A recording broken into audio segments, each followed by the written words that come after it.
Bonjour à tous, on se retrouve pour un nouvel épisode de Winx Club saison 3 avec un épisode qui pour le coup est plutôt pas mal. Je l'ai bien aimé à ce niveau-là. Même si bon, il y a encore quelques petits problèmes, mais qui sont pas aussi importants que les autres épisodes. Ça me gâche un petit peu moins l'épisode que jusqu'ici. Donc dans cet épisode, on retrouve nos Winx du coup qui vont aller sur Andros du coup pour aller aider le peuple de Layla. Sauf que bah, Tekna fait très justement remarquer que bah en fait elles peuvent pas vraiment juste sécher les cours comme ça, c'est pas possible. Surtout que c'est littéralement le début d'année. Même si Faragonda a précisé dans l'épisode précédent que l'obtention de l'Enchantix ne nécessite pas nécessairement d'étudier comme des fous, comme dans les deux premières saisons par exemple. Donc voilà, donc les Wings vont se rendre sur Andros grâce à Tekna qui a une espèce de technologie. Alors apparemment avec Timmy, elles ont réussi à créer un programme pour créer des tunnels dimensionnels. C'est bon à savoir de quand ça date. Vous pouviez pas l'utiliser avant. Est-ce que vous allez le réutiliser après? Je pose la question comme ça. Et du coup, Stella décide de rester en arrière, puisque donc d'un côté, elle s'inquiète beaucoup pour ce qui est en train de se passer à Solaria, et donc elle pense potentiellement y retourner, toute seule, sans ses amis. Ça s'est pas super bien passé la dernière fois, donc à tes risques et périls, Stella. Et du coup, elle décide bah, de couvrir du coup les autres filles pendant qu'elles sont parties en mission à Andros. J'aime bien du coup l'idée que les deux princesses qu'on a dans le groupe s'inquiètent vraiment énormément pour leur planète, pour leur royaume, pour leur peuple. Ça, plus c'est plutôt quelque chose que j'aime bien. Ça offre une nouvelle dimension un petit peu à Stella, qui du coup est prête à laisser l'aventure de côté pour rester tranquillement à Alphéa. Et là où ça m'agace un petit peu, c'est qu'elle réussit à tromper tout le monde en faisant croire qu'elles sont toutes malades. Et je me dis, ça colle pas. Ça colle juste pas au caractère de Stella et à ce qu'on nous a présenté dans les tout premiers épisodes de la saison 1. C'est-à-dire que Stella, elle est connue pour faire ce genre de coup. Elle est connue pour ne pas forcément étudier comme il faudrait, pour quitter le château en douce, pour causer même des problèmes. Je rappelle qu'à la base, elle redouble sa première année dans la saison 1 parce que on sait pas trop complètement ce qui s'est passé, mais il y a une salle de classe qui est inutilisable à cause d'elle, quoi. Voilà. Donc là, non, visiblement, donc l'infirmière, du coup, ça passe totalement crème. Elle se dit, tiens, 5 élèves grippés le même jour, faudrait que je prévienne Griselda, c'est peut-être un début d'épidémie. Et t'as une de ses collègues qui lui dit, ou alors il y a juste un contrôle plus difficile que la normale. Je me dis, non mais sérieusement, c'est Stella, princesse du soleil et de la lune, qui vous dit ça, et ça passe sans problème. Restez vous reposer dans votre chambre, y a pas de problème. Mais pas plus de 2 jours, hein, par contre. Ok, très bien. Et surtout que plus tard, t'as Griselda qui vient les voir. Et en fait, les mini-fées et Kiko se sont transformées, ont pris l'apparence des fées, en fait, pour faire croire qu'elles sont pas bien. Sauf qu'en fait, non, non, elles pètent la forme, elles rigolent, tout va bien. Et Griselda qui dit, ah bah vous avez l'air d'aller plutôt bien et tout, c'est cool. Mais attention, hein, je vais vous voir revenir en cours dans 2 jours. Hein. Et tu te dis, Griselda, toi aussi, t'as perdu 2 neurones ou qu'est-ce qui se passe concrètement? Mais bon, admettons. Et alors pareil, hein. Alors autant Kiko a complètement disparu de l'esprit de Bloom, ça me fait mal au cœur pour le coup vraiment. Mais même les mini-fées ne servent littéralement à rien. On n'a même pas, c'est à peine si on les a vues déjà de un. Elles ont pas toutes parlé, elles se sont même pas toutes manifestées. Et je me dis mais la mini-fée de Layla qui était hyper attachée à elle dans l'épisode précédent au point de se mettre en danger et tout. Non, là, elle la laisse partir à Andros et puis t'inquiète, je reste là, pas de problème. C'est là que tu sens en fait vraiment que les gens qui sont derrière la série. Alors, j'ai pas à vérifier. Faudrait que je vérifie au niveau des crédits que je me renseigne s'il y a eu des changements dans la production entre les différentes saisons. Mais ça se sent qu'à l'heure actuelle, continuité entre les saisons, on s'en fout, littéralement. Donc, à moins que les mini-fées aient soudainement un rôle magistral dans la saison, Personnellement, ça m'évoque rien des vieux souvenirs que j'ai de quand j'étais petite, mais ce sont jamais, hein, on peut toujours être surprise. Mais ouais, ouais, franchement, c'est dommage. C'est vraiment très très dommage. Et donc du coup, voilà, donc nos 5 fées vont se retrouver à Andros. Alors c'est ça que j'ai bien aimé aussi, c'est ce côté, Layla n'était pas présente dans les 3-4 derniers épisodes. Bah là, du coup, c'est Stella qui n'est pas très très présente. Si on joue un petit peu sur ça, en vrai, c'est intéressant de faire un peu tourner le cast. Parce que c'est vrai que d'avoir les 6 d'un coup à chaque fois, malheureusement, vu les personnes qui ont l'air d'être au scénario derrière, on trouve pas nécessairement beaucoup de trucs à leur faire faire. C'est un petit peu le même type de problème qu'il y a dans la série One Piece, par exemple, si vous suivez un petit peu. C'est qu'il y a 10 membres d'équipage à l'heure actuelle, ce qui fait que Oda est littéralement obligé de séparer son équipage pendant les arcs. Sinon, il y a trop de personnages et comme il est en train de se perdre littéralement avec son histoire, bah, les personnages n'évoluent plus, n'ont plus de développement. C'est d'une tristesse. C'est d'une tristesse, mais bon. Voilà, voilà. Donc du coup, voilà, donc ils font un petit résumé avec le roi et la reine, bon, qui apparemment, bon, ça les embête pas que leur fils se mette en danger, du coup, pour affronter Valtor. C'est bon, bon, bah d'accord. Ok, vous êtes probablement les seuls qui puissent réellement faire quelque chose. Et donc du coup, donc les filles vont constater qu'effectivement, donc Andros c'est un petit peu misérable, notamment au niveau de l'eau. Et puis donc c'est là qu'une sirène va débarquer, et donc du coup, enfin, une sirène transformée. Et donc du coup, bah elles vont se mettre en tête de briser le sort que Valtor a posé sur les sirènes. Alors elles y arrivent brièvement, mais ça dure pas très très longtemps.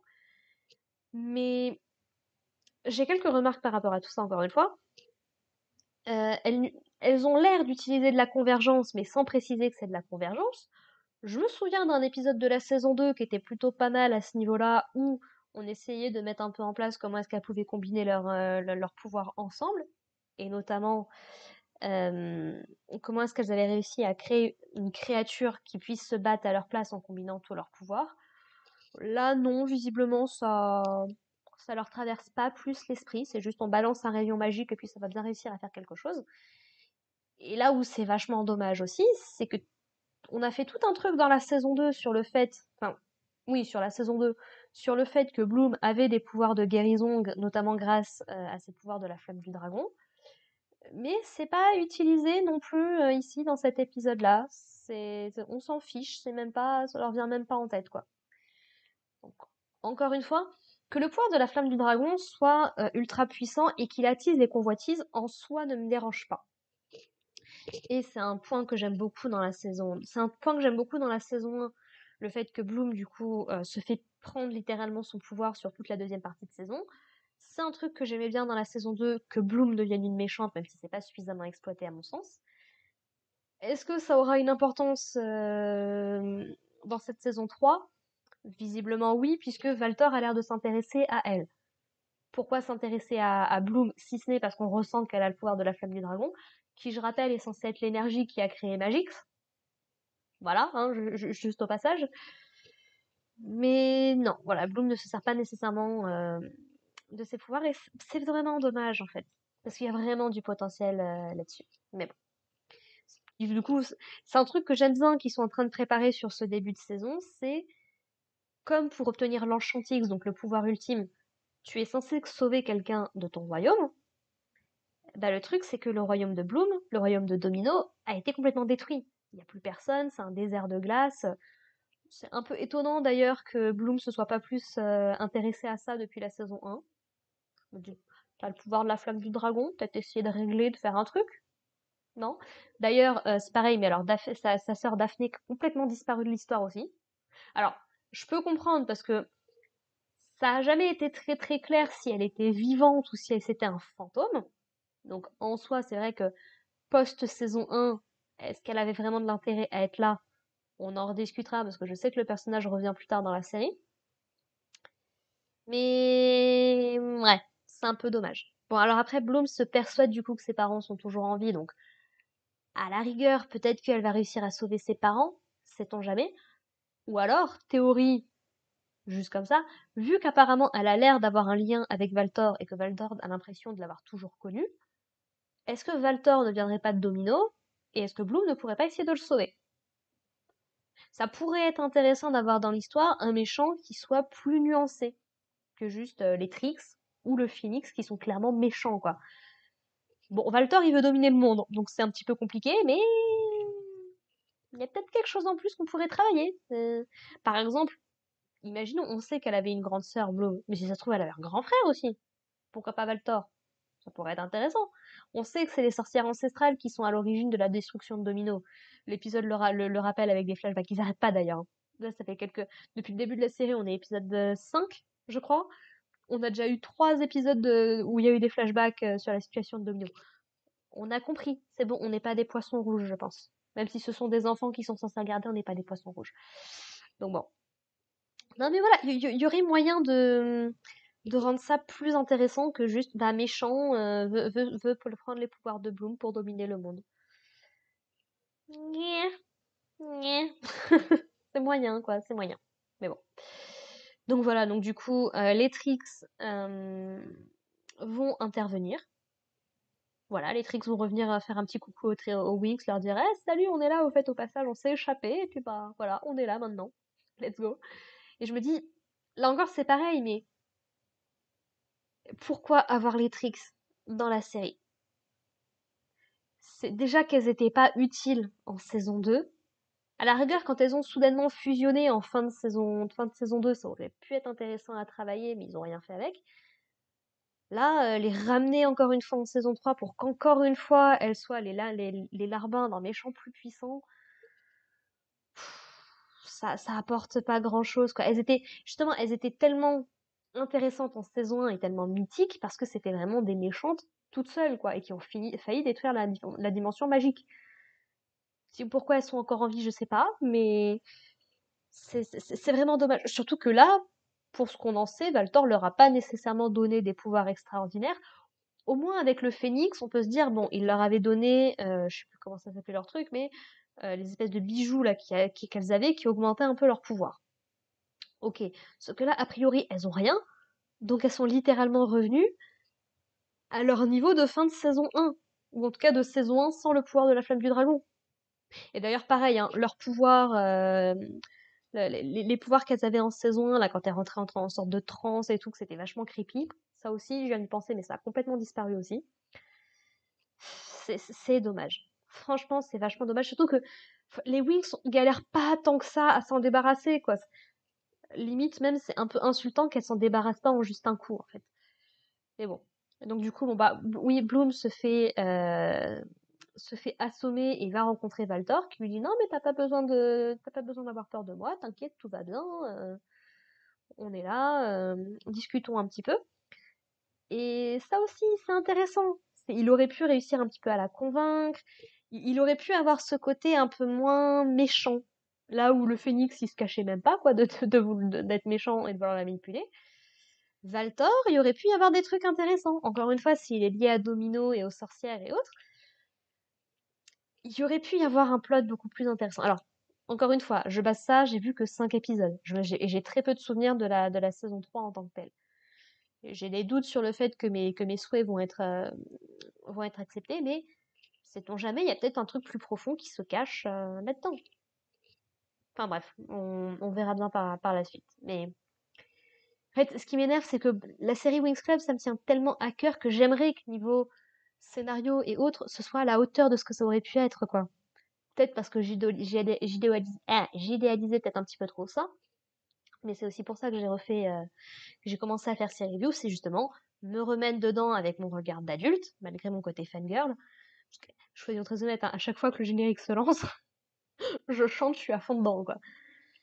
Mais voilà, j'ai grandi, j'ai mûri, j'ai eu d'autres expériences en termes d'histoire et autres, et je suis devenue un petit peu plus...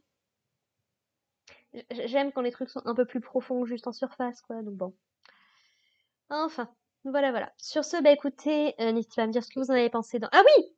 J'ai oublié de parler du truc le plus important. Pardon, excusez-moi, j'allais conclure l'épisode. Il se passe un truc vachement important, c'est que du coup, bon bah, Layla, en tant que bonne princesse d'Andros, bah, décide de défier directement Valtor, sauf qu'il va la rétamer assez rapidement, et il va lui lancer une malédiction, qui va en fait faire en sorte que Layla va devenir aveugle. Voilà. C'est le gros truc dont je veux parler depuis le début de la série parce que c'est le truc que je me souvenais le plus. Et j'ai failli passer à côté. Mais oui, Layla est devenue complètement aveugle.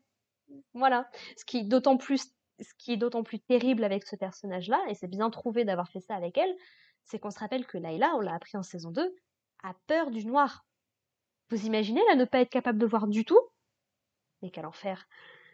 Donc, est-ce que ce sera utilisé à sa juste valeur? J'ai vu la preview de l'épisode prochain, je suis pas méga convaincue, mais on en discutera. Mais c'est intéressant du coup que là et que Stella ait subi un truc de la part d'une malédiction de Valtor, même si c'était par l'intermédiaire de Chimera, mais c'est le pouvoir de Valtor. Là, c'est Layla qui en porte les conséquences.